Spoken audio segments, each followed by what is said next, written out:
स्थैर्य, फलटणकरांचं हक्काचं व्यासपीठ।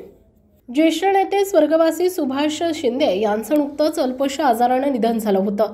शिंदे कुटुंबियांच्या सांत्वनपर भेटीसाठी माजी केंद्रीय कृषी मंत्री तथा विद्यमान राज्यसभा खासदार शरद पवार यांनी नुकतीच स्वर्गवासी सुभाष शिंदे यांच्या फलटण येथील जिद्द या निवासस्थानी भेट घेतली।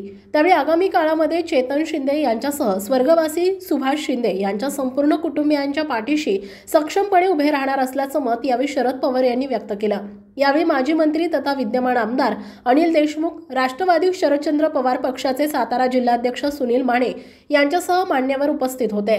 यावेळी बोलताना पवार म्हणाले की सुभाष शिंदे यांचा आणि माझी संपूर्ण कुटुंबियांचं अतिशय निकटचे संबंध होते। सातारा जिल्ह्यामध्ये कोणत्याही कार्यक्रमासाठी मी आलो असताना सुभाष शिंदे जिल्ह्याच्या सीमेवर स्वागतासाठी येत असत। त्यावेळी त्यांचा हार सुद्धा ठरलेला होता। सुभाष शिंदे यांची पोकळी भरून काढणं शक्य नाही। आगामी काळामध्ये माझ्यासहित फलटण तालुक्यातील सर्व जनतेचे चेतन आणि त्यांच्या कुटुंबियांच्या पाठीशी राहणं आवश्यक आहे। सुभाष शिंदे आणि त्यांचे सहकारी गत 35 वर्ष हे माझ्या वाढदिवसाच्या निमित्तानं पुस्तकाचं प्रकाशन करत असत। माझ्या वाढदिवसाच्या निमित्तानं संपूर्ण महाराष्ट्रातून त्यांचे पुस्तक आणि प्रकाशन सोहळा हा अतिशय दिमाखात होत असे, असं मत व्यक्त करत सुभाष शिंदे यांच्या जुन्या आठवणींना शरद पवार यांनी उजाळा दिला।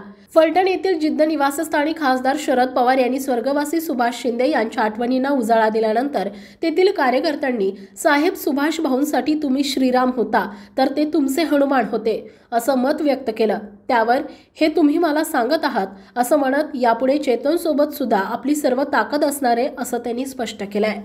आपल्या परिसरातील ताज्या आणि महत्त्वाच्या बातम्या पाहण्यासाठी स्थैर्य न्यूज चॅनलला YouTubeवर सबस्क्राइब करा आणि बेल आयकॉन प्रेस करा।